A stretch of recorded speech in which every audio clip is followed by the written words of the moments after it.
Hey guys, welcome back. We are still in 5.1 as you can see. In the last video, I showed you guys how to rewrite these rational expressions as radical expressions instead. So in this video, we're still going to be doing that, but we're actually going to take it one step further and actually evaluate these.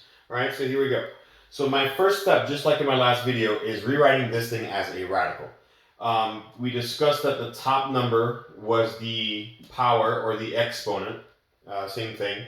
The bottom was what they call the root. So if I were to rewrite this as a radical, you would have 32 on the inside, 3 is your exponent or your power, whatever you want to call it, and then 5 is your root. Now, we're going to actually, like I said, take it one step further and evaluate this. Now, you guys have two choices. You could either take the third or take 32 and raise it to the third power, which is a huge number, by the way, and then take the fifth root of that number, which is a number times itself 5 times. Or what I highly recommend for you guys so that you deal with smaller numbers is deal with the root first. So look at 32, and you're taking the fifth root of 32. So that means a number times itself 1, 2, 3, 4, 5 times that will give you 32. In this case, I believe it's the number 2, so let's try it out. 2 times 2 is 4, 4 times 2 is 8, 8 times 2 is 16, and 16 times another 2 is 32. Now, for those of you guys asking, how did you know the answer right away? You basically are just doing these through trial and error. Obviously, 1 times 1 times 1, 5 times is still going to give you 1. So the next logical answer would be 2. If that didn't work, you would go to 3, then 4, so on and so forth, okay? But 2 got us the answer of 32. So the fifth root of 32 then is 2. But you still haven't dealt with the third power. So this part right here gave you the answer of 2. You still got to take that answer and raise it to the third power. 2 to the third power, that's 2 times 2 times 2, 3 times, which will give us an answer of 8. Trust me that dealing with the root first is much easier than raising it to the power first, because like I said, if you deal with the power of the exponent first, 32 to the third power, that produces a huge number, which you then have to take the fifth root of that big number. So it doesn't matter which way you do, but I highly recommend you deal with the root first and then take that answer and raise it to the exponent, okay? So for part B, we'll do the same thing. In this case, you guys have a negative rational exponent. Notice how they put it smack dab in the middle, so you're not sure if it goes with the 2 or the 3.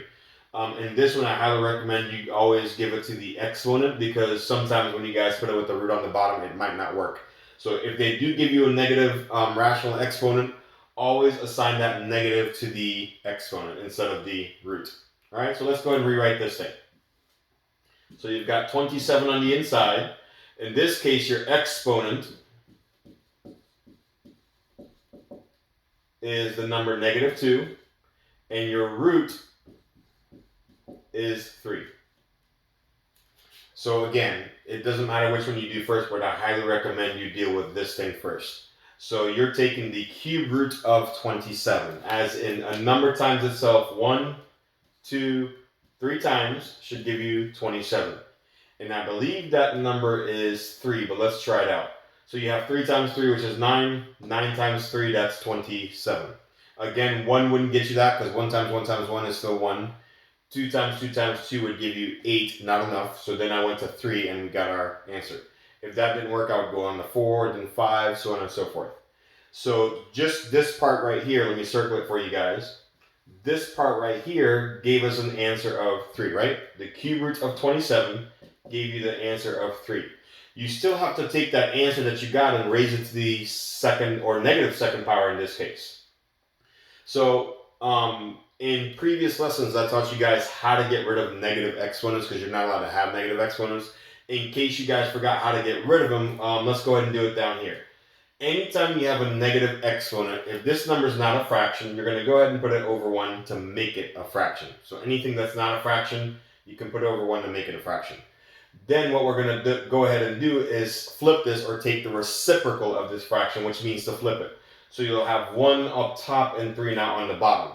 When you flip it, there's a rule called the negative exponent rule that says when you flip a fraction, that exponent will go from negative to positive. It still stays with the 3, it just goes from negative to positive. That's called the negative exponent rule. So now we have 1 up top, and now we can finally evaluate the exponent since it's positive. Well, 3 squared, that's 3 times 3, which is 9.